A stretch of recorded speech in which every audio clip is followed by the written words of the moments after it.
YSR Congress party నాయకులు, కార్యకర్తలతోటి మాజీ ముఖ్యమంత్రి వైసీపీ అధినేత జగన్మోహన్ రెడ్డి గారు వరుసగా నిన్న ఈరోజు సమావేశాలు జరుపుతూ ఉన్నారు. ఈ క్రమంలో తాజాగా ఉమ్మడి కృష్ణా జిల్లాకు సంబంధించి, మరీ ముఖ్యంగా విజయవాడ కార్పొరేషన్కి సంబంధించి నాయకులతో జరిగినటువంటి సమావేశంలో జగన్మోహన్ రెడ్డి గారు చాలా కీలకమైన వ్యాఖ్యలు చేశారు.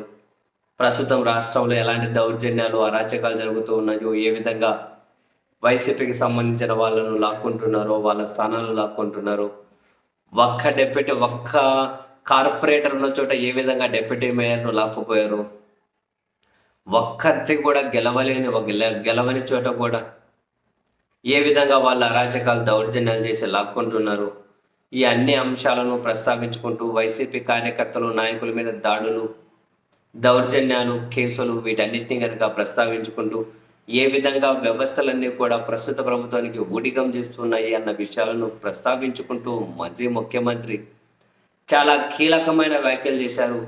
2019 నుంచి 24 వరకు ప్రజలకు మేలు చేయాలని పరితపించిపోయి ప్రజలకు పూర్తిగా మేలు చేయడంలో నిమగ్నం అయిపోయాను. ఈసారి అధికారంలోకి వస్తాం, అప్పుడు జగన్ సీక్వెల్ ఎలా ఉంటుందో చూస్తారు. జగన్ 2.0 ఎలా ఉంటుందో, జగన్ 2.0 ఎలా ఉంటుందో కూడా చూస్తారు. ప్రజలకు ఎంత చిత్తశుద్ధితో మేలు చేశాను, కార్యకర్తలు కూడా చిత్తశుద్ధితో మేలు చేయడంతో పాటు మిమ్మల్ని ఇబ్బంది పెట్టిన వాళ్ళను, మీ మీద అక్రమంగా వేధింపులకు పాల్పడిన వాళ్ళను, మీ మీద దౌర్జన్యాలు చేసిన వాళ్ళను ఎట్టి పరిస్థితుల్లోనూ వదిలిపెట్టే ప్రసక్తే లేదు. ఒకసారి మాటిస్తే మాటే. జగన్మోహన్ రెడ్డి గారి సీక్వెల్ని అయితే ఖచ్చితంగా చూడబోతూ ఉన్నారు. ఆ టైం కోసం వెయిట్ చేయండి. అధికారంలోకి వచ్చేది మనమే. జగన్ సీక్వెల్ అయితే ఖచ్చితంగా చూడబోతూ ఉన్నారు అని చెప్పి ఆయన చాలా కాన్ఫిడెంట్గా, ఒక రకంగా కొందరికి మాస్ వార్నింగ్ ఇస్తున్నట్లే కనిపించింది. ప్రజలకు మేలు చేశాం, ఎలాంటి పరిస్థితుల్లో కూడా తప్పించుకునే ప్రయత్నం చేయలేదు. కోవిడ్ లాంటి సమయంలో కూడా మేలు చేశాం. ప్రజల్లో ఇప్పటికీ జగన్ బాగా చేశాడనే పేరే ఉంది. వీళ్ళలాగా బేలతనం ప్రదర్శించలేదు, వీళ్ళలాగా